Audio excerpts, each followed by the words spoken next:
हालात आज भी वैसे ही हैं जैसे बिरसा मुंडा के वक्त थे।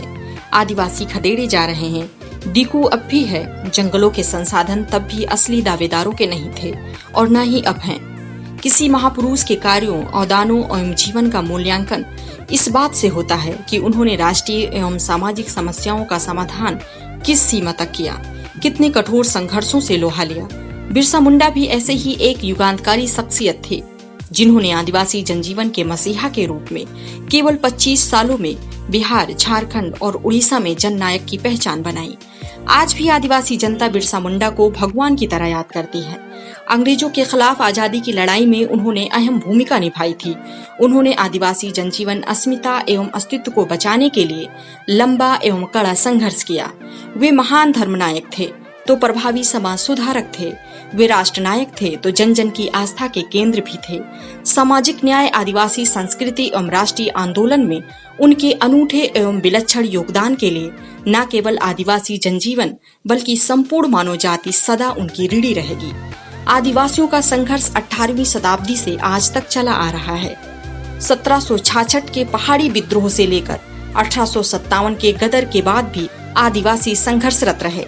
सन 1895 से 1900 तक बिरसा मुंडा का महाविद्रोह ऊल गुलान चला। आदिवासियों को लगातार जल, जंगल, जमीन और उनके प्राकृतिक संसाधनों से बेदखल किया जाता रहा और वे इसके खिलाफ आवाज उठाते रहे। 1895 में बिरसा ने अंग्रेजों की लागू की गई जमींदारी प्रथा एवं राजस्व व्यवस्था के खिलाफ लड़ाई के साथ साथ जंगल जमीन की लड़ाई छेड़ी थी। उन्होंने सूदखोर महाजनों के खिलाफ भी जंग का ऐलान किया। ये महाजन, जिन्हें वे डीकू कहते थे, कर्ज के बदले उनकी जमीन पर कब्जा कर लेते थे।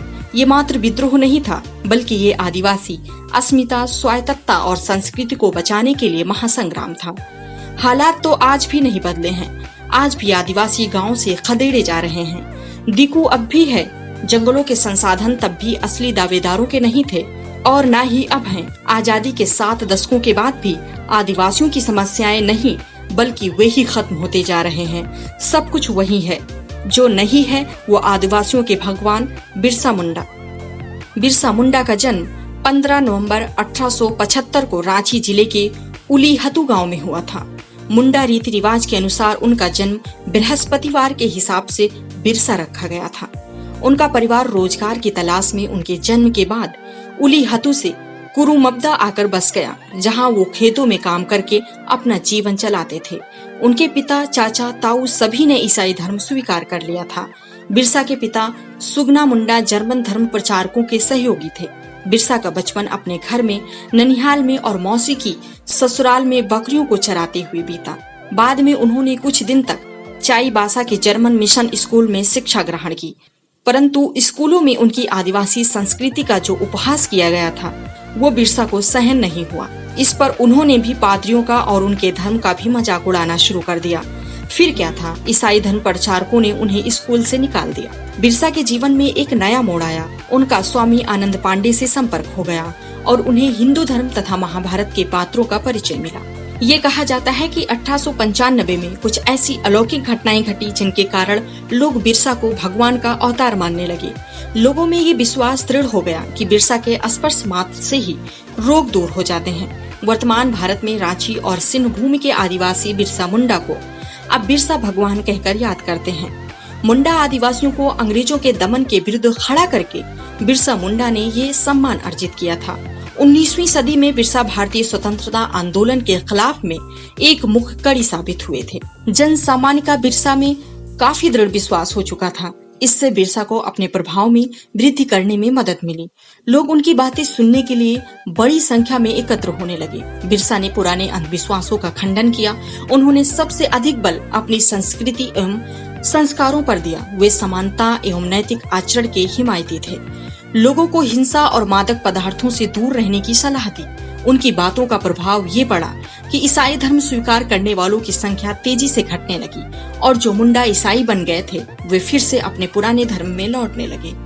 बिरसा मुंडा ने किसानों का शोषण करने वाले जमींदारों के विरुद्ध संघर्ष की प्रेरणा भी लोगों को दी। उनका संघर्ष एक ऐसी व्यवस्था से था जो किसानी समाज के मूल्यों और नैतिकताओं का विरोध था, जो किसानी समाज को लूटकर अपने व्यापारिक और औद्योगिक पूंजी का विस्तार करना चाहता था।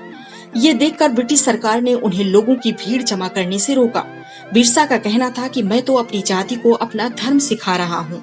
इस पर पुलिस ने उन्हें गिरफ्तार करने का प्रयत्न किया, लेकिन गांव वालों ने उन्हें छुड़ा लिया। शीघ्र ही वे फिर गिरफ्तार करके 2 वर्ष के लिए हजारीबाग जेल में डाल दिए गए। बाद में उन्हें इस चेतावनी के साथ छोड़ा गया कि वे कोई प्रचार नहीं करेंगे, परंतु बिरसा कहाँ मानने वाले थे। छूटने के बाद उन्होंने अपने अनुयायियों के 2 दल बनाए। एक दल मुंडा धर्म का प्रचार करने लगा और दूसरा राजनीतिक कार्य करने लगा। नए युवक भी भर्ती किए गए। इस पर सरकार ने फिर उनकी गिरफ्तारी का वारंट निकाला, किंतु बिरसा मुंडा पकड़ में नहीं आए। इस बार का आंदोलन बलपूर्वक सत्ता पर अधिकार की उद्देश्य को लेकर आगे बढ़ा। यूरोपीय अधिकारियों एवं पादरियों को हटाकर उनके स्थान पर बिरसा के नेतृत्व में नए राज्य की स्थापना का निश्चय किया गया। भारत के इतिहास में बिरसा मुंडा एक ऐसे आदिवासी नायक हैं, जिन्होंने झारखंड में अपने क्रांतिकारी विचारों से 19वीं शताब्दी के उत्तरार्ध में आदिवासी समाज की दिशा बदलकर नवीन सामाजिक एवं राजनीतिक युग का सूत्रपात किया। अंग्रेजों द्वारा थोपे गए काले कानूनों को चुनौती देकर बर्बर ब्रिटिश साम्राज्य को सांसत में डाल दिया।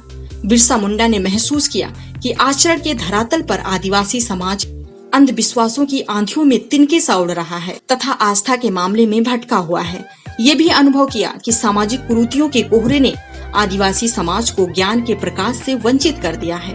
बिरसा जानते थे कि आदिवासी समाज में शिक्षा का अभाव है, गरीबी है, अंधविश्वास है, बलि प्रथा पर भरोसा है, हड़िया कमजोरी है, मांस मच्छी पसंद करते हैं, समाज बटा है, लोगों के झांसे में आ जाते हैं। धर्म के बिंदु पर आदिवासी कभी मिशनरियों के प्रलोभन में आ जाते हैं तो कभी ढकोसलों को ही ईश्वर मान लेते हैं।